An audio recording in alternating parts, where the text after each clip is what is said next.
마태복음 4장 1절에서 11절까지 말씀 공독해 드립니다. 그때 예수께서 성령에게 이끌리어 마귀에게 시험을 받으러 광야로 가사 40일 밤낮으로 금식하신 후에 줄이신지라. 시험하는 자가 예수께 나와서 가로되 내가 만일 하나님의 아들이거든 명하여 돌들이 떡덩이가 되게 하라. 예수께서 대답하여 가라사대 기록되었을 때 사람이 떡으로만 살 것이 아니요 하나님의 입으로 나오는 모든 말씀으로 살 것이라 하였느니라 하시니, 이에 마귀가 예수를 거룩한 성으로 데려다가 성전 꼭대기에 세우고 가로되 내가 만일 하나님의 아들이거든 뛰어내리라 기록하였으되 저가 너를 위하여 그 사자를 명하시리니 저희가 손으로 너를 받들어 발이 볼에 부딪히지 않게 하리로다 하였느니라. 예수께서 이르시되 또 기록되었을 때 주 너희 하나님을 시험치 말라 하였느니라 하신대, 마귀가 또 그를 데리고 지극히 높은 산으로 가서 천하만국과 그 영광을 보여 가로되 만일 내게 엎드려 경배하면 이 모든 것을 내게 주리라. 이에 예수께서 말씀하시되 사단아 물러가라. 기록되었을 때 주 너희 하나님께 경배하고 다만 그를 섬기라 하였느니라. 이에 마귀는 예수를 떠나고 천사들이 나와서 수종드니라. 아멘. 기도하고 하나님 말씀 드리겠습니다. 거룩하시고 자비로우신 아버지 하나님 감사합니다. 이 시간에도 하나님의 생명의 말씀을 우리에게 읽게 하시고 듣게 하시고 전하며 깨닫게 하시는 놀라운 성령의 역사하심 하나님을 찬송합니다. 아버지 하나님, 이 시간 하나님 말씀을 들을 때에 성령께서 우리 가운데 운행하시고 역사하여 주옵소서. 그래서 하나님의 말씀을 듣고 깨닫고 믿고 확신케 하사 그 말씀 붙들고 하나님의 영광을 위해 살아가는 인생들 되어질 수 있도록 도와주옵소서.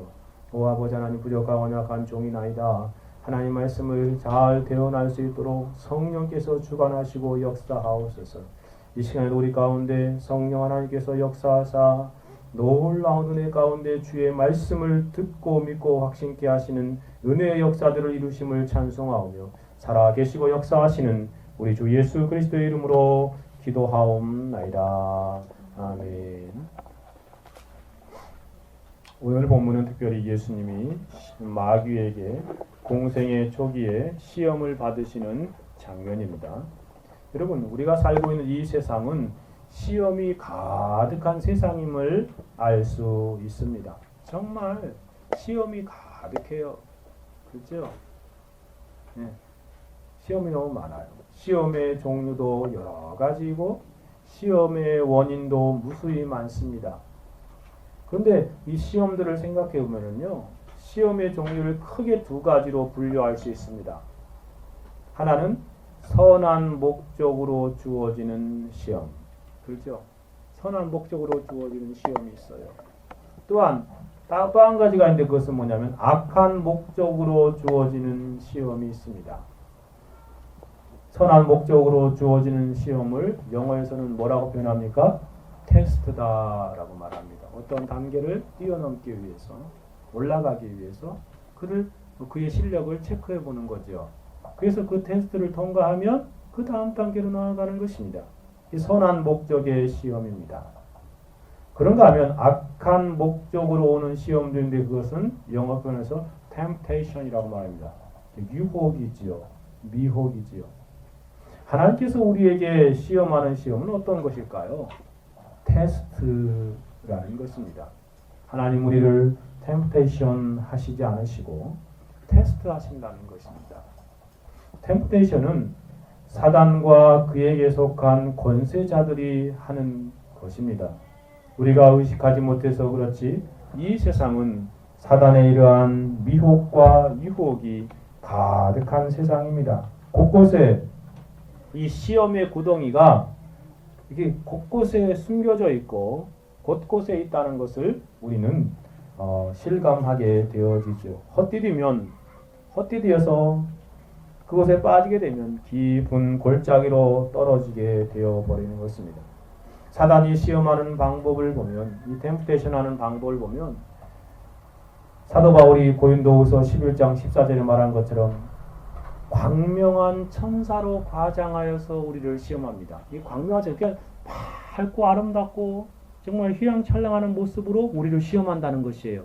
우리의 마음에 꼭 드는 것, 우리가 좋아하는 것, 그런 것들을 다 가지고 와서 우리를 유혹하고 미혹하고 시험한다는 것입니다.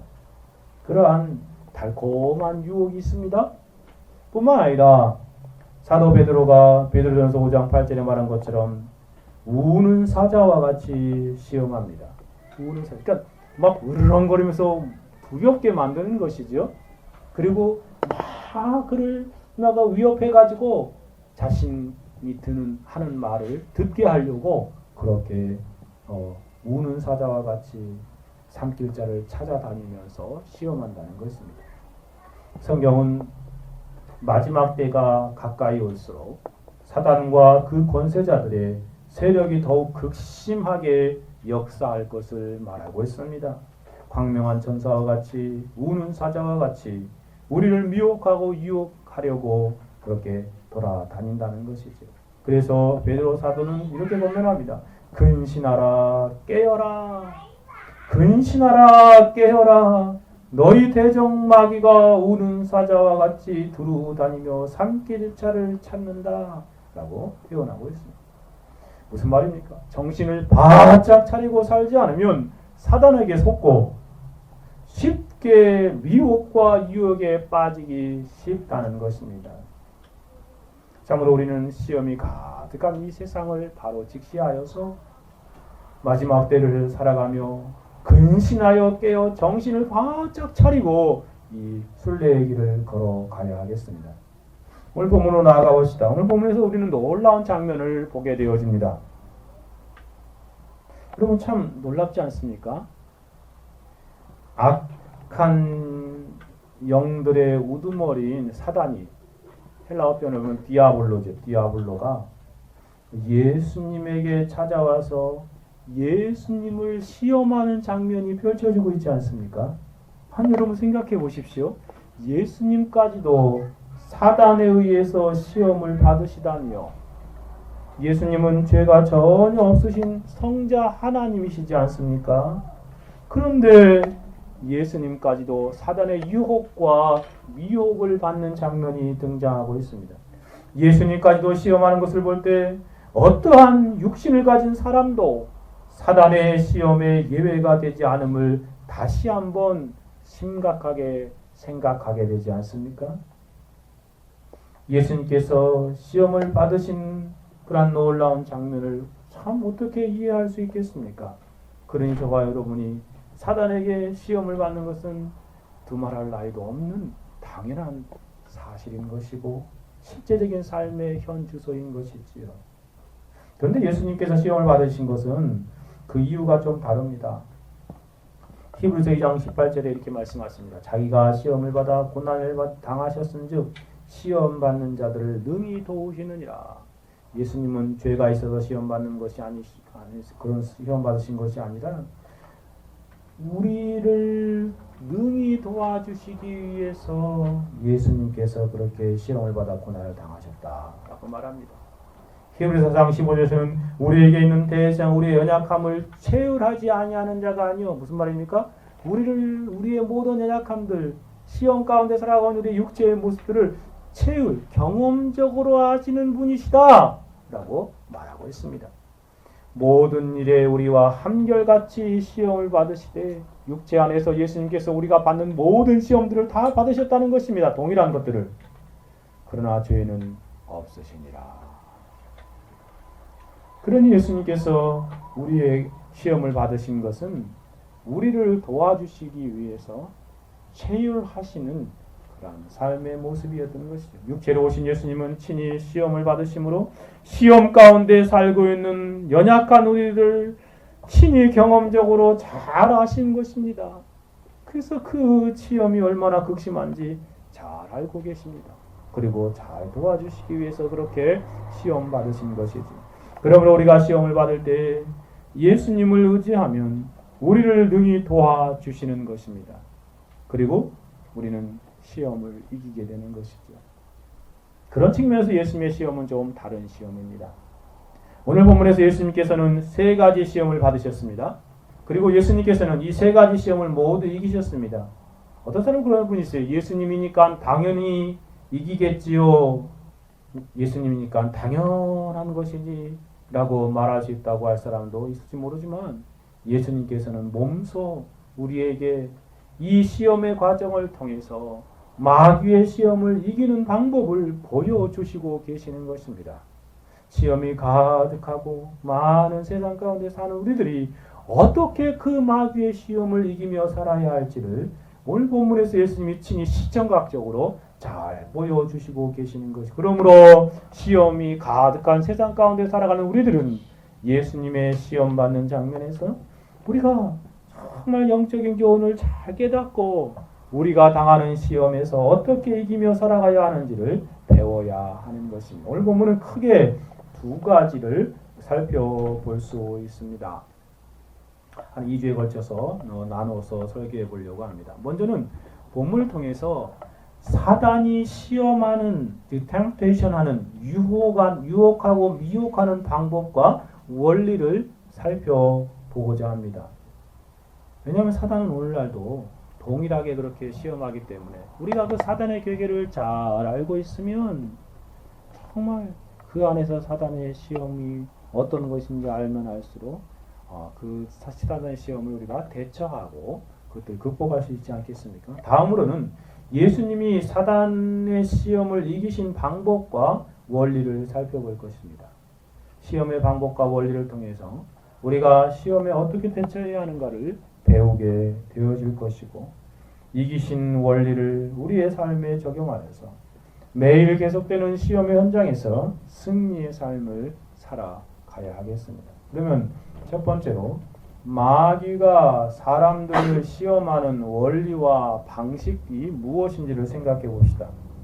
본문에 등장하는 사단의 세 가지 시험을 통해서 알게 되는 사단의 시험의 방식은 한 7가지 정도로 정리해 볼 수 있습니다. 사단은 우리를 시험할 때 이러한 방법들을 통해서 시험한다는 것이에요. 첫 번째 사단의 시험은 점층적이고 발전적이고 동시에 지속적이라는 것입니다. 사단의 방법이 어떻다고요? 점점 이렇게 증가되고 또 발전적이며 지속적으로 시험한다는 것입니다. 오늘 본문의 사단의 시험을 보십시오. 예수님을 시험하는 사단의 방식과 방법을 살펴보면 사단은 3가지 시험을 하고 있습니다. 그 3가지 시험을 잘 살펴보면 점층적으로 진행되어 가고 있습니다. 첫 번째 시험이 있고 두 번째 시험이 뒤따르고 세 번째 시험까지 나아가는 장면입니다. 그것을 잘 살펴보면 작은 시험에서 큰 시험으로 나아가는 장면입니다. 처음부터 큰 시험으로 다가오지 않습니다. 그것을 뒤에다 숨겨놓지요. 그래서 첫 번째 이 부분을 건드리고 좀 약한, 좀 더 강도를 강하게 하고 그 마지막에 이 시험으로 나아가는 것을 보게 되었습니다. 이렇게 사단이 쓰는 방식은 점층적으로 발전적으로 시험을 하는 모습을 보게 되어집니다. 마치 죄와 동일하지요. 처음에는 죄의 유혹이 아주 작게 다가오지 않습니까? 마음의 생각으로. 근데 그것을 용납하면 그 죄가 우리의 마음을 침투하여 들어오고 우리의 삶 전체를 점령하여 죄된 삶을 행하며 살아가는 그러한 존재가 되어버리게 만드는 것입니다. 사단은 그와 같은 방법으로 점층적으로 우리를 시험하여 오고 있습니다. 그리고 사단의 시험은요, 단회적으로 끝나지 않습니다. 이 세상에 사는 동안 지속적으로 시험한다는 것이 또 한 가지의 특징이지요. 첫 번째 시험을 극복하였다 할지라도 두 번째 시험이 준비되어 있고 그것으로 다가옵니다. 두 번째 시험도 이겼다고 할지라도 또 시험으로 다가옵니다. 한 번에 모든 시험을 이겼다 할지라도 사단은 다시 기회를 노리다가 차후에 다시 찾아옵니다. 이 세상 사는 동안 사단은 지속적으로 공격하고 유혹하고 미혹하는 모습을 보게 되어지죠. 오늘 본문과 병행 구절인 누가복음은 예수님께서 시험을 받은 이후에 이렇게 표현하고 있습니다. 누가복음 4장에 등장하는데요. 마귀가 모든 시험을 다한 후에 얼마 동안 떠나니라. 여기 보십시오. 완전히 떠났다고 안 그러죠? 얼마 동안 떠나니라. 그 말이 무슨 말이에요? 이 첫 번째 세 가지 시험 이후에 떠났다가 다시 왔다는 것입니다. 사단의 시험은 점진적일 뿐만 아니라 지속적입니다. 우리가 이 사실을 아는 것은 얼마나 중요한지 모릅니다. 예수님에게 그렇게 시험했다면 우리에게도 동일하게 시험할 것이기 때문에 그렇습니다. 그러므로 우리는 이 사단의 시험이 발전적이고 지속적이라는 사실을 알면 우리는 항상 깨어 있어야 합니다. 항상 깨어 경계를 늦추지 않는 삶을 살아야 하지요. 언제 적의 그런 불화살이 우리에게 날라올지 모르니까 항상 경계하고 조심해야 되지 않겠습니까? 언제 사단의 총알이 우리를 향하여 날아올지 알지 못하기에, 어느 방향에서 올지 알지 못하기에 우리는 항상 깨어 있어야 하는 것입니다. 순례의 길을 가는 동안에 경계를 늦추지 마십시오. 근신하십시오. 그리고 깨어 기도하는 삶으로 살아가야 하는 것입니다. 근신하라, 깨어라, 믿음으로 담대히 대적하며 이 땅을 살아가야 하는 것입니다. 첫 번째 시험에 사단의 시험의 방식이 뭐라고요? 점층적이고 발전적이고 지속적이다. 두 번째로 나아가 봅시다. 사단은요, 가장 약한 부분을 공격합니다. 사단이 시험하는 그 시험, 유혹을 보면은요, 그 시험의 대상자의 가장 약한 약점을 잘 알고서 공격한다는 것입니다. 오늘 본문에 예수님께서 40일 동안 금식하셨지요. 얼마나 배가 고프시겠습니까? 그죠? 열흘만 금식해도 앞에 배가 뒤에 등에 달 정도로 그렇게 헐쭉해집니다. 예수님도 육신이신 고로 배 가죽이 등뼈에 달라붙었을 것이 분명합니다. 이것을 잘 알고 있던 사단이 몹시 굶주리고 있는 예수님에게 제일 먼저 시험한 것이 무엇입니까? 오늘 본문에서 무엇을 시험합니까? 3절에 보십시오.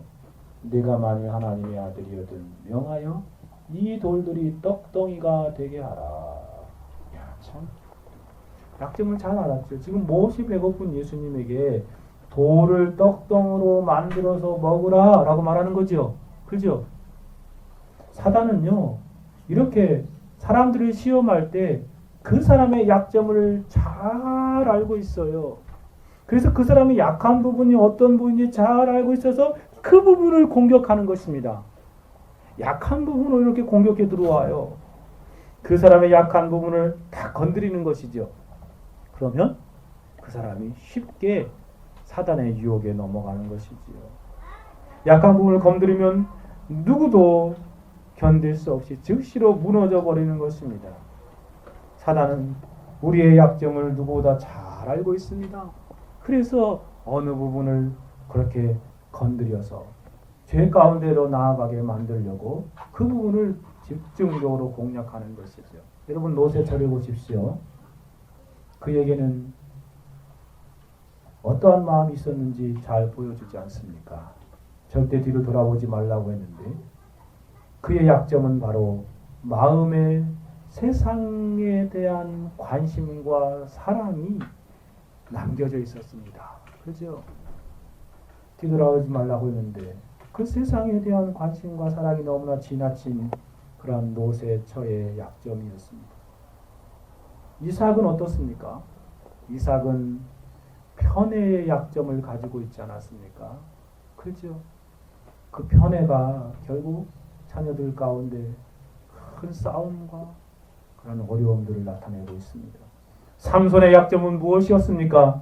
삼손은 여인에 대한 그러한 지나친 사랑이 약점이었습니다. 다윗에게는요, 정욕이 약점이었고 자신의 군사력에 대한 관심이 약점이었지 않습니까? 다윗이 평생에 두 가지 죄를 지었는데 성경에 보니까 하나는 밧세바를 범한 것이죠. 정욕 때문에. 또 하나는 뭐죠?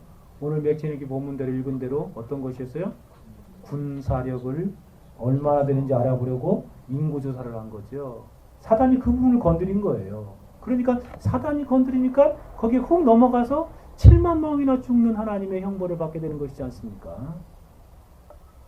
또한 솔로몬에게는 이방 여인들이, 수많은 이방 여인들이 그의 올무가 되었습니다. 그런가 하면 가룟 유다는 재물이, 대만은 세상 사랑이, 베드로는 하나님의 일보다 사람의 일을 더 크게 생각하는 것이 약점이었습니다. 사단은 이러한 사람들의 약점을 잘 알아서요, 그 약점을 공격하는 것입니다. 그리고 미혹하고 유혹하는 것이죠.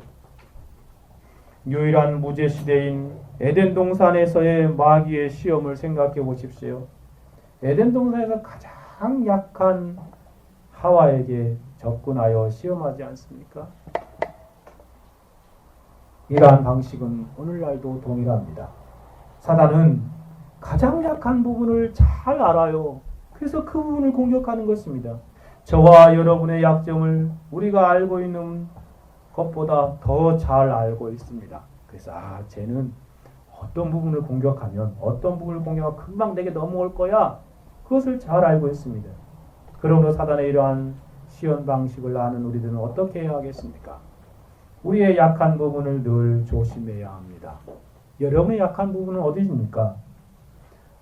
약한 부분을 더욱더 잘 관리해야 합니다. 죄에게 노출되지 않도록 그 약한 부분을 힘써 잘 지켜야 하는 것이지요. 사단에게 약한 부분을 공격할 수 있는 어떠한 기회도 주지 말아야 합니다. 원천 봉쇄하는 삶을 살아야 되죠. 그리고 유독 약한 부분이 있다면 그 약한 부분 때문에 더욱더 주님을 의지하는 삶을 살아가십시오. 여러분의 약점이 있다면 그걸 하나님께 맡기고 하나님을 더 의지하는 것입니다. 사도 바울이 고린도후서 12장에서 이렇게 말하지 않습니까? 여러 계시를 받은 것이 지금으로 너무 자고하지 않게 하려고 내 육신에 가시고 사단의 사자를 주셨으니 이는 나를 쳐서 너무 자고하지 않게 하려 하십니다.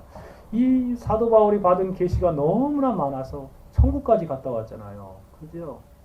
그러니까 그것 때문에 교만할까 봐 하나님께서 그에게 약한 부분을 남겨놓으셨다고 말합니다. 육체의 가시, 사자라고 말하죠.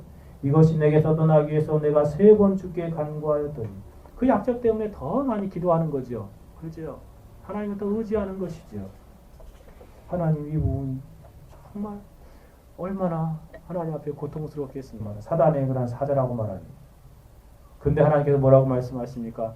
내게 이르시기를 내 은혜가 내게 족하도다. 이는 내 능력이 약한 데서 온전하여짐이라 하신지라. 이러므로 도리어 크게 기뻐함으로 나의 여러 약한 것들에 대하여 자랑하리. 이는 그리스도의 능력으로 내게 머물러 있게 하려 함이니라. 그러므로 내가 그리스도를 위하여 약한 것들과 능욕과 궁핍과 핍박과 곤란을 기뻐하노니 이는 내가 그 약할 때 그때 곧 강함이라. 그렇습니다. 우리 약점이 있다면 그 약점들을 가지고 하나님 앞에 나가서 더 의지하는 것입니다. 자신이 더 겸손해지는 것입니다. 그리고 그 약점들이 사단의 공격을 받을 때 하나님의 도우심을 간구하는 것입니다. 그것이 바로 우리가 사단의 약한 부분을 공격하는 그 사단의 교묘한 술책에 넘어가지 않을 수 있는 것입니다. 먼저는 여러분의 약점을 잘 관리해야 합니다. 그것이 죄에 노출되지 않도록 여러분이 최선의 신경을 써야 돼요. 우리의 삶 가운데 그냥 살아가서는 안 됩니다.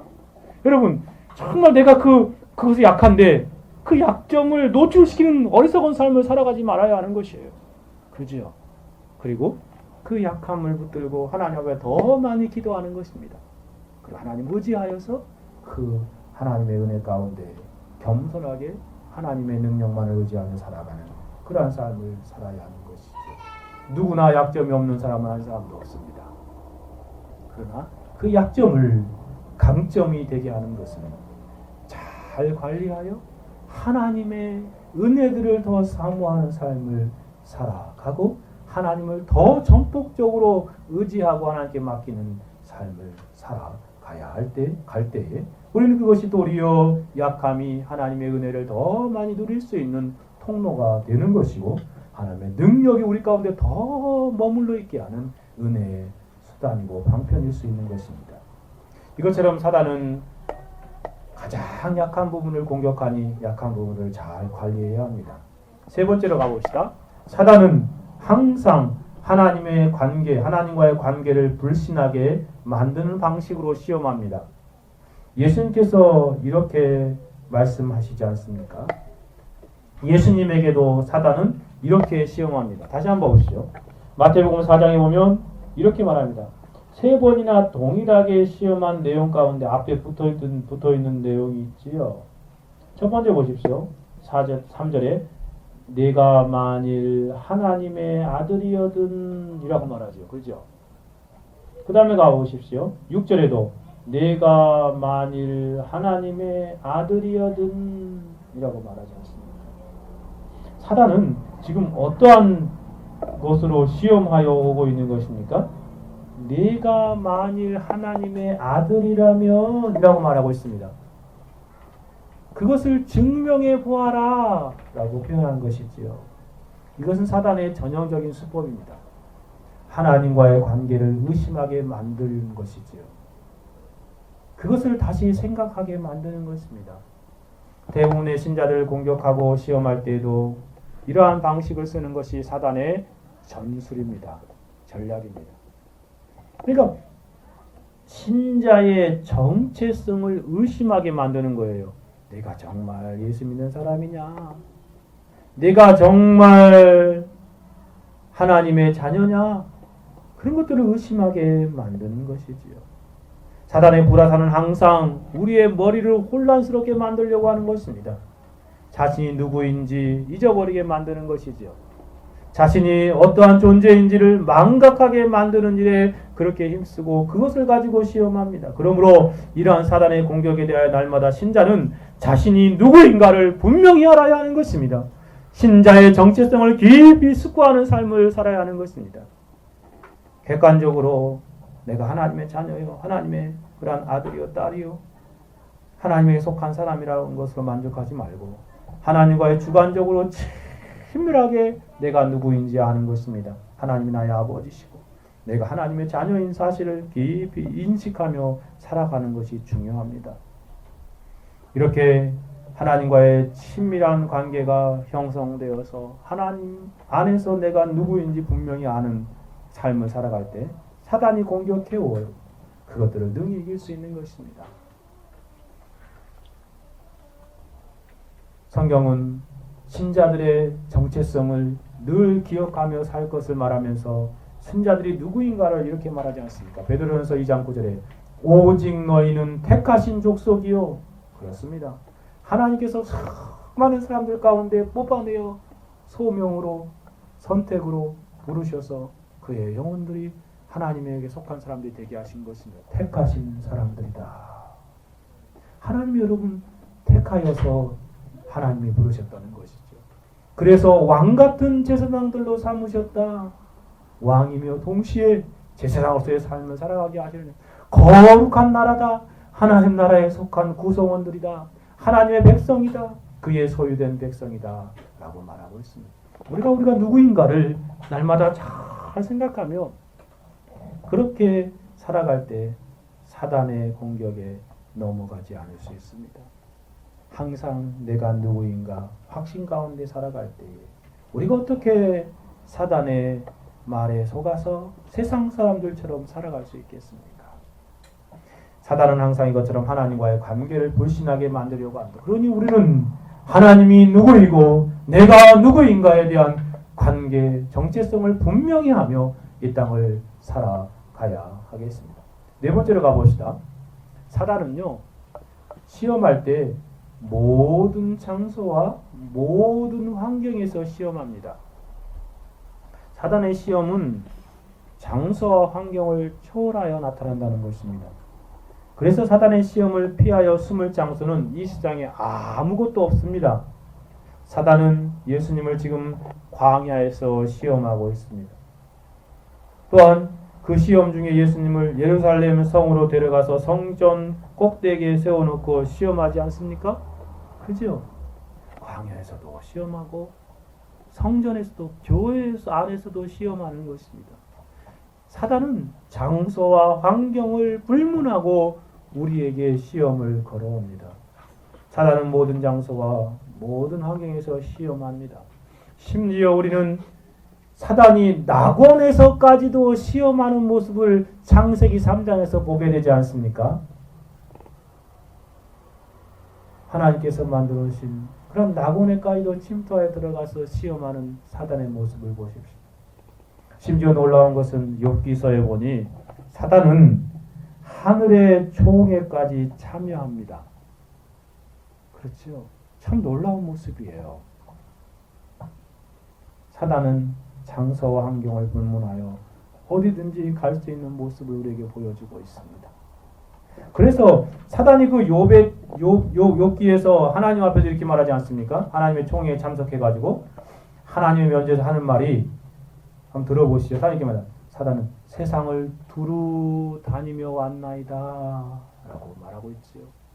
세상, 이 지구상을 두루 다니면서 모든 곳에 다니면서 사람들을 시험하고 있는 사단의 모습을 적나라하게 보여주고 있습니다. 사람들은 생각하기를 지금보다 환경이나 조건이 나아지면 시험거리가 없을 것이야 라고 생각합니다. 그렇습니까? 지금보다 내가 좀 환경이 나아져서 좀 더 잘 살고 좀 더 부유하고 좀 더 여유 있으면 그래 시험거리도 없어질 것이야 라고 생각합니다. 그렇습니까? 그러나 사단은 환경과 무관하게 찾아온다는 것을 우리에게 보여주고 있습니다. 우리의 주어진 조건과 무관하게 사단은 시험으로 우리에게 다가옵니다. 어떠한 환경에서나 어떠한 장소에서나 사단은 시험하며 시험하는 자로 있지요. 우리가 이 사실을 알 때 현재의 삶에 한 걸음 한 걸음 주의하는 삶을 살아가야 하는 것이죠. 어느 장소에서 사단이 시험에 올지 모르는 것입니다. 어떠한 환경 가운데서도 우리는 안주할 수 없습니다. 이만하면 되었다라고 말할 수 없습니다. 안심할 수 없는 그러한 삶을 살아가는 것입니다. 매사에 중요한 것은 방심하지 않는 거예요. 매사에 조심해야 하는 것입니다. 늘 깨어 사단의 시험을 경계하며 살아가야 하는 것입니다. 왜냐하면 사단은 모든 장소와 환경에서 우리를 시험하여 오고 때문에 그렇습니다. 다섯 번째로 가봅시다. 사단의 시험의 수단은 모든 방법을 사용한다는 것입니다. 사단은요, 자기가 동원할 수 있는 모든 수단과 방법을 동원하여서 시험하여 옵니다. 사단은 사람을 이용하여 시험하기도 하고 세상의 물질을 이용하여 시험하기도 하고 높은 지위에 있는 권세를 가지고 시험하기도 합니다. 사단이 사용하지 못하는 수단은 없을 정도입니다. 사단은 모든 것들을 다 동원하여 시험할 수 있습니다. 오늘 본문에 보십시오. 사단은요, 정말 놀라울 일인데 성경 말씀을 가지고도 예수님을 시험하지 않습니까? 그죠? 두 번째 시험 보십시오. 사단도 성경을 알고 있습니다. 예수님께서 첫 번째 시험을 물리쳐 버리니까, 하나님 말씀을 인용해 가지고 물리치니까 사단이 두 번째로 예수님을 시험할 때는 어떻게 하냐면 시편에 있는 말씀을 가지고 시험합니다. 6절에요. 가로되 내가 만일 하나님의 아들이면 뛰어내리라 기록하였으되 어디에 기록되는 거예요? 성경에 기록되어 있다라는 말이죠. 어디에 기록되어 있는 말씀입니까? 시편 91편 11절 11은 어떤 말씀으로 시험합니까? 저가 너를 위하여 그 사단을 명하시니 저희가 손으로 너를 받들어 발이 돌에 부딪히지 않게 하리로다 하였느니라. 성경 꼭대기에 이렇게 세워놓고 뛰어내리라. 하나님께서 너를 발을 다치지 않도록 하나님이 보호하신다고 약속하지 않았느냐? 약속의 말씀을 가지고 예수님을 시험하는 모습을 보십시오. 성경을 인용하면서 예수님을 시험하는 모습을 보십시오. 그러니 사단이 사용할 수 있는 방법과 수단은 제한할 수가 없어요. 가까운 사람을 통해서도 시험하고 이렇게 성경을 가지고도 시험하지 않습니까? 예수님의 사단의 시험하는 모습을 볼 때 우리는 참으로 경악할 수밖에 없습니다. 여러분 얼마나 무서운 일입니까?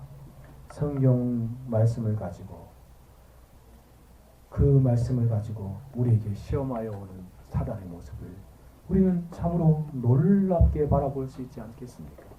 성경을 말하고 성경을 가지고 있다고 해서 모두 바른 것은 아닙니다. 그죠? 그 사단이 이단들을 사용하여서 그렇게 성경으로 바른 진리들을 왜곡시키고 시험하여 다가오지 않습니까? 이단들을 보십시오. 성경을 줄줄줄줄 암송합니다. 정말 자유자재로 인용하며 해석하면서 사람들을 미혹하고 있지 않습니까? 그러니 이 성경을 가지고 있다는 것으로 만족할 수 없어요. 그죠? 성경을 외우고 있다고 알고 있다고 그것이 정말 사단의 시험에 넘어지지 않은 그런 이단들의 모습을 보면 성경을 가지고 참 우리를 공격하고 있는 거예요. 제가 청년 때 일인데 청년회에 어떤 한 자매가 여기 등록을 했습니다. 한 자매가 등록을 했는데 야 희한하잖아요. 교회 찾아와가지고 이렇게 아무도 인도하지 않았는데 스스로 등록하는 거 참 어려운 일이거든요. 근데 청년회에 찾아왔어요. 그 자기가 청년회에 등록했어요. 그 처음 왔길래 참 신기해서 예배 후에 모여서 이야기를 나누었습니다. 청년들 한 10여 명하고 같이 그분하고 그 여자분하고 이야기를 나눴는데 교회에 어떻게 오게 되었습니까? 라고 이렇게 물었어요. 그랬더니 그 사람이 교회 방문한 목적이 참 놀라워요. 그 사람은 통일교 다니는 자매였습니다. 그러면서 교회에 왜 왔냐고 물어봤더니 교회 안에 있는 청년들이 불쌍해서 전도하기 위해서 왔대. 그러면서 하는 말이 문성명 지금 죽었지요? 지옥 갔겠지요? 지옥 갔습니다. 문성명이 하나님인데 재림 예수인데 계시록에 이렇게 말씀이 있는데 왜 안 믿냐고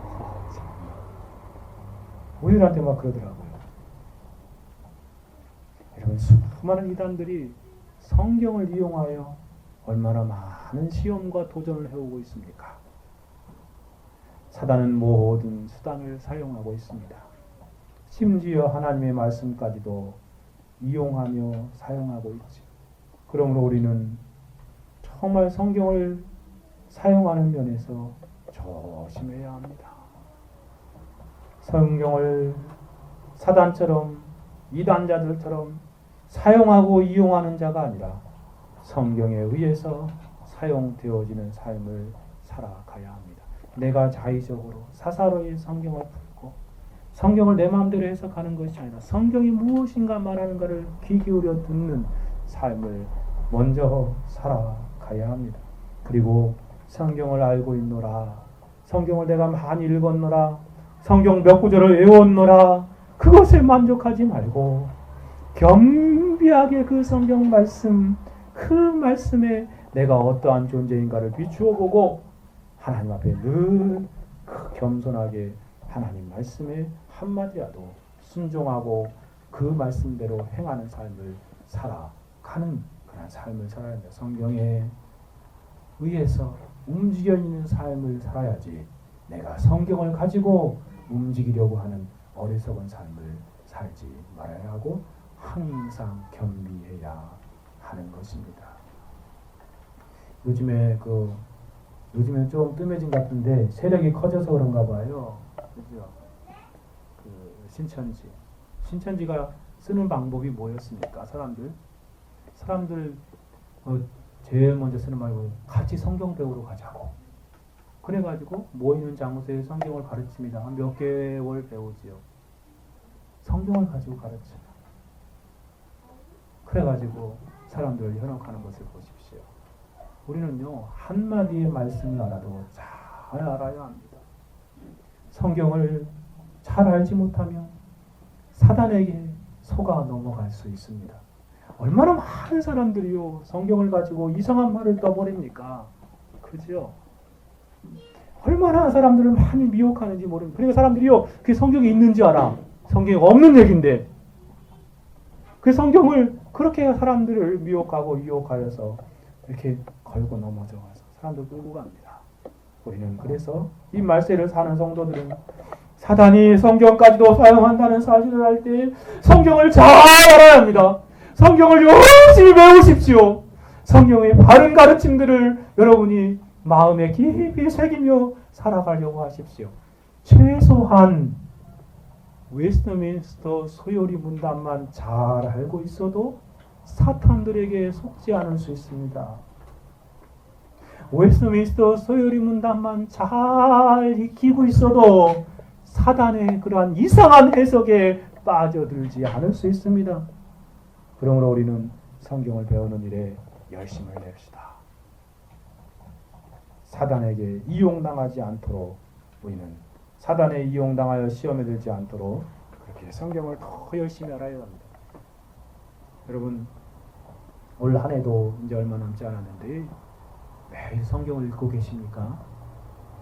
매일 성경을 맥체인의 성경들대로 읽고 성경을 아는 일에 여러분의 모든 삶 아주 중요한 삶으로 여기며 살아가고 계십니까? 안타까운 어떤 사람은요 교회 올 때만 성경 가져와서 펼쳐보고 집에다가 고이 모셔놓고 있어요. 집에서는 한 번도 성경을 떨러보지 않는 사람도 있답니다. 그래서는 사단의 답이겠지요. 그죠? 성경을 가까이 하고 펼쳐 읽으며 그 말씀 아는 일에 힘쓰는 삶을 살아가십시오. 사단의 미혹과 유혹에 넘어지지 않기 위해서 우리는 성경을 더 열심히 배우고 알아야 하는 것입니다. 그리고 하나님의 놀라운 성령의 해석을 의지하며 살아야 하는 것이죠. 여섯 번째로 가봅시다. 여섯 번째 사단은요, 세상의 화려한 미끼를 사용하여서 시험하여 옵니다. 사단이 예수님에게 행한 세 번째 시험을 보십시오. 세 번째 시험은 예수님에게 무엇을 보여줍니까? 천하만국과 그 영광을 보여주고 있지요. 그러니까 예수님에게 갑자기 그냥 천하의 모든 나라들을 다 보여주고 거기에 있는 화려한 아름다운 영광을 보여주고 있습니다. 세상의 가장 화려한 것들을 미끼로 사용하여서 예수님을 유혹하고 미혹하는 것이죠. 천하만국이라고 했으니 엄청난 부와 권력과 부귀 영화를 보여줬겠지요. 그렇죠? 그리고 그 영광이라고 했으니 이 세상에서 가장 아름다운 것들을 예수님에게 보여주면서 미혹합니다. 이와 같이 사단은 때로 세상의 황금과 보석과 많은 돈으로 유혹합니다. 또한 세상의 영화로 유혹하고 세상의 권세와 권력으로 유혹합니다. 때로는 세상의 쾌락과 안락과 아름다운 미인들로 유혹하기도 합니다. 사단은 세상에 속한 가장 아름다운 곳으로 유혹하고 미혹하고 시험합니다. 세상에서 사단이 사용하지 못하는 미끼는 아무것도 없다고 할 정도입니다. 미끼를 사용할 뿐만 아니라 실제로 그것들을 제공해 주기도 합니다. 공급하여 주고 그러한 것들의 달콤함을 맛보고 누리게 하기도 합니다. 예전에 어떠한 이야기를 읽어본 적이 있습니다. 누군가가 지어낸 이야기인 것이 분명한 것 같습니다. 한 젊은이가 있었습니다. 한 젊은이에게 사단이 유혹을 하는데 어떤 방법을 쓰냐면 돈을 그냥 이 뭉치를 다 갖다 놓고 그 젊은이에게 자기가 시키는 대로 하면 이것을 주겠다라고 말하면서 그게 유혹하는 모습을 보게 되어집니다. 젊은이는 그 돈 뭉치를 가지고 사단이 시키는 대로 행하는 삶을 살아가는 모습을 보여주고 있습니다. 우리가 이러한 사단의 유혹을 안다면 세상의 화려함에 현혹되지 말아야 합니다. 세상이 말하는 세상이 아니라 성경이 말하는 세상의 현 주소를 잘 알아야 합니다. 하나님 없는 세상이지 않습니까? 하나님을 반역하는 세상이지 않습니까? 하나님을 무시하고 하나님을 대적하는 세상이지 않습니까? 그 세상의 현 주소를 직시하고 믿음의 눈으로 세상의 실상을 바라보아야 할 것이에요. 그리고 그 세상을 사랑하지 말아야 하겠습니다. 성경은 세상에 대해서 말합니다. 고린도서 7장 31절에 세상 물건을 쓰는 자들은 다 쓰지 못하는 자 같이 하라.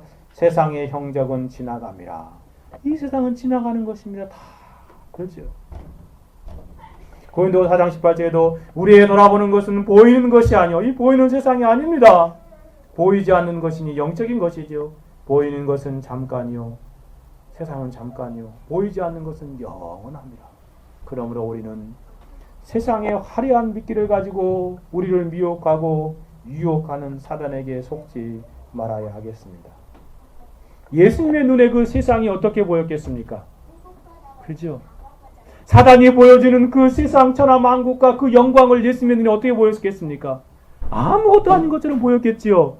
그렇죠? 예수님은 영원한 천국으로 아시고 계시기 때문에 잠시 있는 이 세상이 아무것도 아닌 것을 알았던 것이에요. 그렇죠? 잠시 죄악의 쾌락을 누리는 세상일 뿐인 것으로 보였던 것이에요. 우리도 그 예수님의 영적인 눈으로 세상을 바라볼 수 있어야 합니다. 세상은 잠깐입니다. 세상에 있는 것들이 육신의 정욕과 안목의 정욕과 이생의 자랑으로 죄악으로 가득한 것이지 않습니까? 그러니 우리는 사단이 사용하는 세상을 천하만국을 내게 다 보여주면서 내게 주겠다라고 말하는 그 화려한 미끼에 속지 말아야 합니다. 여러분, 천하를 주고도 어찌 자기 목숨과 바꿀 수 있단 말입니까? 마지막 7번째입니다. 7번째로 사단의 시험은 시험의 최종적인 목적이 무엇인지를 알려주고 있습니다. 사단이 이렇게 그냥 시험을 통해서 사람들을 궁극적으로 끌고 가려고 하는 것이 어디예요? 사단의 최종적인 목적은 자신을 섬기게 하려는 것입니다. 하나님을 배반하게 하는 것이고 하나님을 외면하게 하는 것이고 사단을 섬기게 하려는 목적을 가지고 그렇게 시험하는 것이에요. 처음에 달콤하고 내 마음에 딱 맞고 내게 유익을 줄 수 있는 것처럼 보여진다 할지라도 거기서부터 시작돼서 결국은 어디로 가는 거예요? 자신을 섬기게 하려고 하는 거예요. 그리고 자신이 들어가는 영원한 멸망 가운데로 나아가게 하는 것이죠. 사단은 우리의 믿음을 무너뜨리고 지옥과 같은 삶을 살게 하는 데 목적이 있습니다. 세 번째 시험을 보십시오. 4장 9절에 보니 가로되 만일 내게 엎드려 경배하면 이 모든 것을 내게 주리라. 만약에 사단이요 우리 가운데 이렇게 시험한다면 여러분 어떻겠습니까? 내가 이 천하 만국 그 가운데 이 모든 영광들을 네가 내게 절하면 다 줄게. 여러분 어떻게 하겠습니까? 세상에서 정말 왕이 되게 하고 빌 게이츠 같은 갑부가 되게 하고 그런 거 다 주겠다니까 내게 나를 섬겨라, 내게 절하라 라고 말하면 여러분 어떻게 하겠습니까? 사단은 결국 하나님을 섬기고 경배하는 일을 포기하고 자신을 섬기고 자신을 경배하려고 하려고 시험하는 것입니다. 우리가 이 점을 명심해야 합니다. 우리가 어떻게 그런 삶을 살아갈 수 있습니까? 그렇죠? 사단의 최종적인 목적은 항상 하나님을 배반하고 하나님을 배신하게 하려는 것입니다. 우리에게 세상에서 잘 살고 화려하게 살고 성공하려는 데 목적이 없습니다.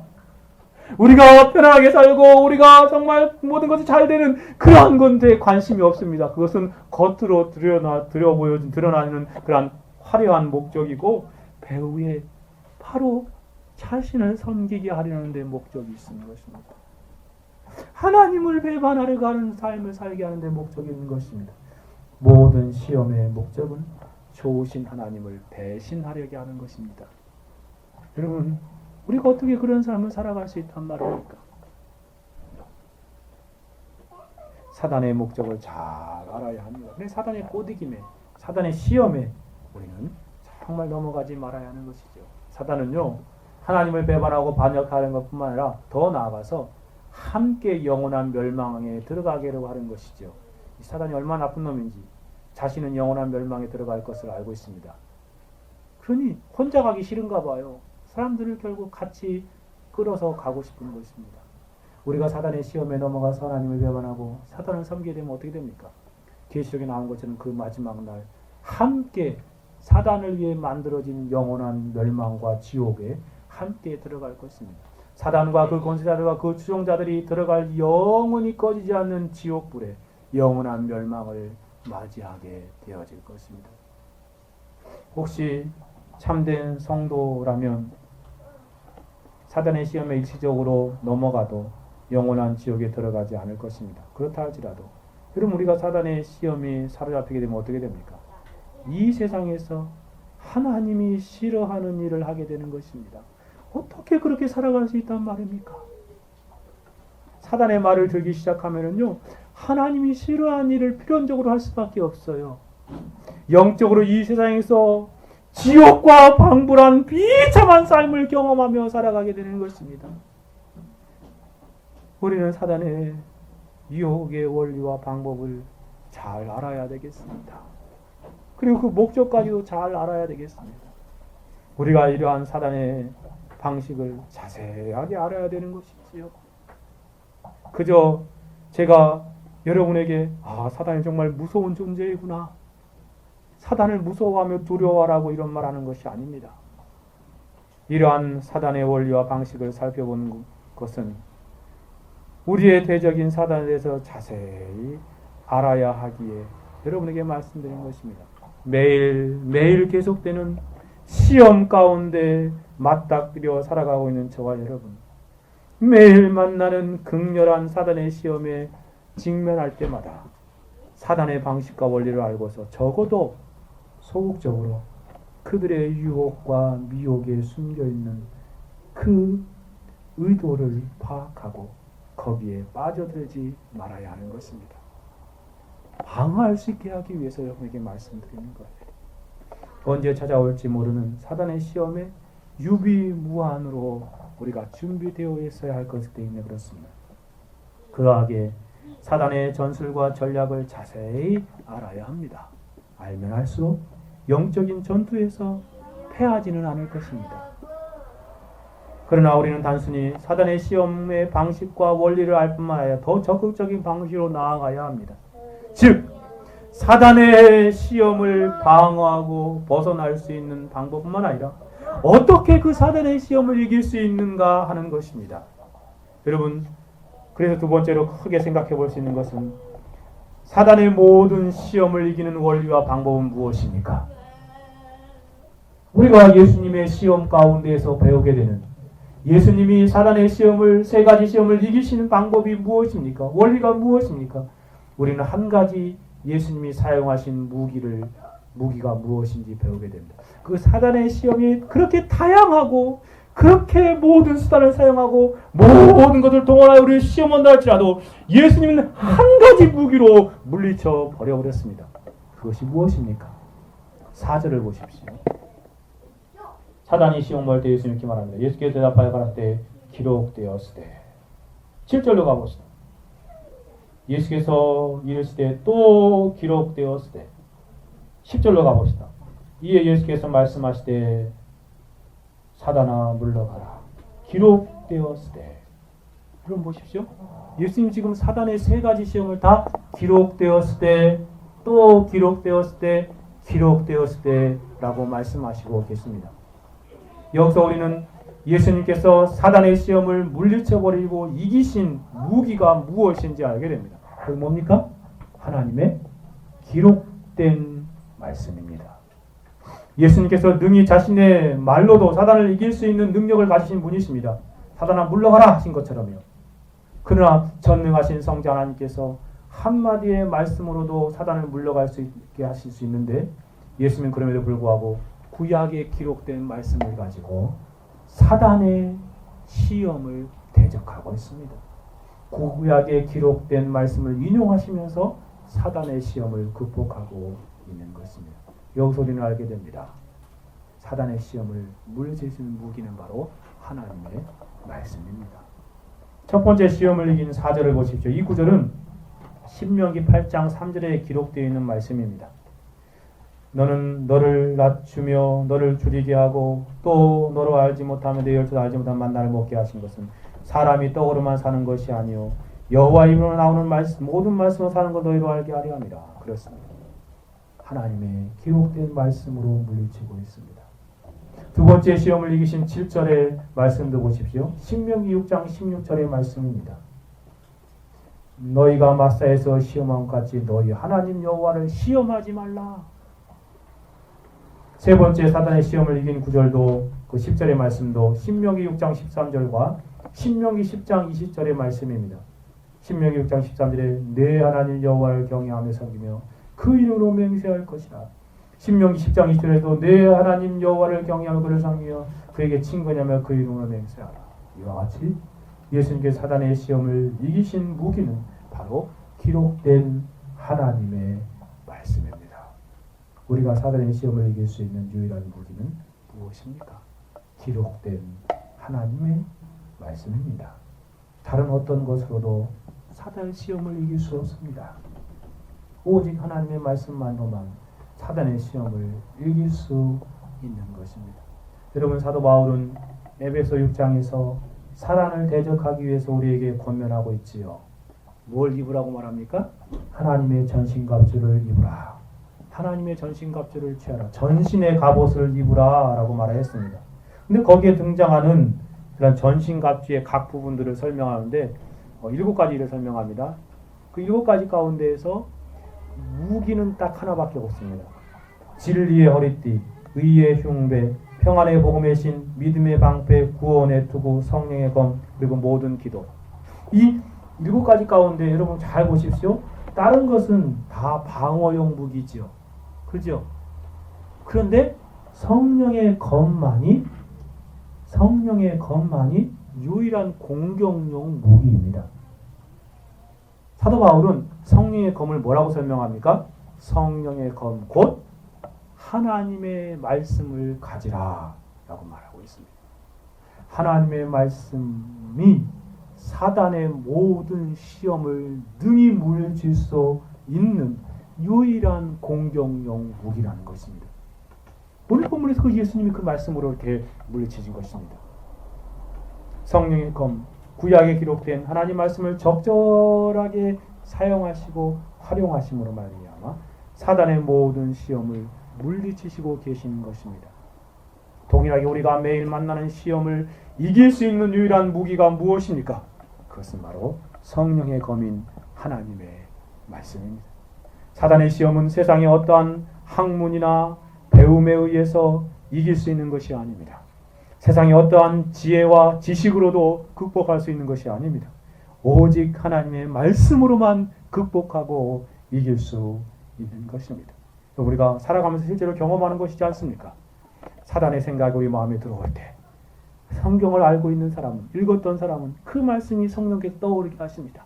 그래서 그 말씀이 하나님 말씀과 배치됨을 알고 물리쳐버리게 하지 않습니까?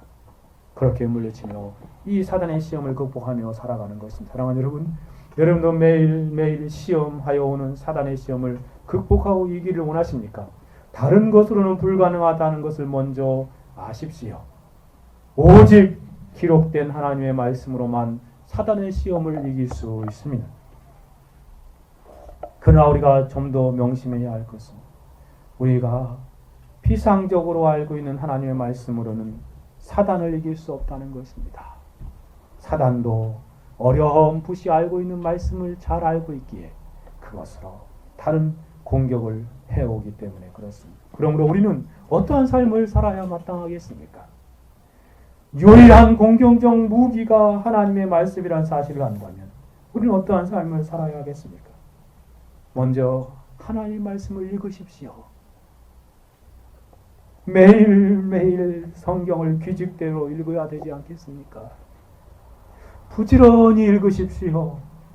올해도 벌써 9월달이 다 가고 있는데 성경을 맺혀있는 기표대로 매일매일 읽으셨습니까? 그렇지 않다면 어떻게 말씀으로 사단의 시험을 극복할 수 있겠습니까? 먼저는 작은 일이라고 소홀히 하지 마시고 매일매일 하나님 말씀을 가까이 하고 읽는 삶을 살아가십시오. 두 번째는 읽은 하나님의 말씀을 생각하고 묵상하십시오. 말씀을 깊이 묵상하십시오. 단순히 읽는 것만으로는 사단의 시험을 이길 수 없습니다. 개인적인 무기가 되도록 깊이 묵상하십시오. 세 번째는 말씀을 열심히 활용하십시오. 하나님의 말씀을 활용하여 날마다 말씀 속에 살아계신 그리스도를 만나고 경험하는 삶을 살아가셔야 하는 것입니다. 더 나아가서 기록된 하나님의 말씀에 한마디를 깨달았다면 즉시 순종하는 삶을 살아가십시오. 매일매일 하나님의 말씀을 읽고 깨달은 바를 순종하며 살아가십시오. 모든 말씀에 순종하는 삶까지 이르도록 여러분이 열심히 순종의 삶, 실천의 삶을 살아가십시오. 마지막으로 하나님 말씀을 적용하십시오. 그것도 구체적으로 적용하십시오. 매일 읽은 말씀을 여러분의 삶에 구체적으로 실제적으로 실천하며 적용하는 삶을 살아갈 때에 여러분은 사단의 시험이 가득한 이 세상 가운데에서도 사단에게 속지 않고 사단의 시험을 이기는 삶을 살아가게 되어질 것입니다. 말씀을 마칩니다. 우리 모두 사단의 그 강력한 시험을 잘 깨닫고 알아서 이 영적인 순례의 길을 가는 동안 사단에게 속지 않기를 바랍니다. 생각에서도 속지 않고 삶의 습관과 삶의 그런 방식에서 속지 않고 오직 사단을 그 모든 괴계를 분별하고 말씀으로 물리쳐 승리하는 삶을 살아가는 저와 여러분이 되기를 간절히 소원합니다. 같이 한번 기도하겠습니다. 들은 말씀을 생각하며 기도합시다. 성령의 검 하나님의 말씀을 가지라 라고 말하는데 사단의 시험이 가득한 이 세상 가운데에서 우리는 어떠한 삶을 살아가고 있습니까? 주님, 정말 성령의 검 하나님 말씀을 가지고 사단의 모든 괴계를 물리치고 이기는 삶을 살아갈 수 있도록 도와주옵소서. 하나님, 말씀을 게을리했던 모든 사람들을 회개하오니 용서하여 주시고 말씀을 읽고 생각하고 묵상하며 활용하며 순종하며 적용하는 삶을 살아가게 하옵소서. 같이 한번 기도하겠습니다. 같이 기도합니다. 하시고 자유로우신 하나님 아버지 감사합니다. 오늘도 사단의 시험에 대해서 예수님께서 어떻게 이기셨는지 다시 보내주었습니다. 사단의 시험이 점진적이고 발전되고 지속적으로 나타나고 있습니다. 성공사라는 우리의 가장 약한 부분을 공격하고 하나님과의 관계를 의심하여 우리를 공격하고 시험합니다. 모든 장소에서 모든 환경에서 모든 수단과 방법을 활용하면서 우리를 공격하여 때로는 화려한 길을 사용하면서 우리를 유혹하고 미혹합니다. 온 세상의 영화를 보여주며 우리를 유혹하여 우리가 이 사단의 세력을 사랑하여 속지 않도록 도와주옵소서. 사단이 최종적으로 목적을 정해서 하나님을 배신하고 하나님을 배반하며 자신을 섬기게 하려는 것이며 그 결과가 무엇이겠습니까? 영원한 멸망이다. 주님, 우리에게 공중에 보내주셔서 이러한 사단의 계획을 사단의 전술과 전략을 잘 알아서 속지 않고 시험에 들지 아니하도록 주님 도와주옵소서. 하나님, 우리를 도와주셔서 참으로 사단의 시험이 가득한 이곳에 살아갈 때에 하나님, 이 지나는 세상 가운데에서 하나님 사람의 시험에 얼마나 고생하지 않냐 우리를 시험에 들지 않도록 주님 지키시려 도우시고 역사하여 주시기를 간절히 소원하노라 합니다. 또한 하나님 아버지 그 사단의 시험을 방어할 뿐만 아니라 적극적으로 기록된 하나님의 말씀으로 사단의 모든 시험을 물리쳐 이기신 예수님의 그러한 방식을 따라 우리도 하나님 성령의 검 하나님의 말씀을 가지고 사랑을 대적하여 이기는 삶을 살아갈 수 있도록 주옵소서. 이를 위하여 우리가 다시금 하나님의 말씀을 가까이 하는 삶을 살아갈 수 있도록 도와주옵소서. 하나님의 말씀을 읽고 묵상하며 하나님의 말씀을 활용하며 순종하고 적용하는 삶 하나님 살아갈 수 있도록 도와주셔서 실제적인 삶에서 사단의 모든 계획을 물리치는 인생을 되게 해주옵소서. 오 하나님 아버지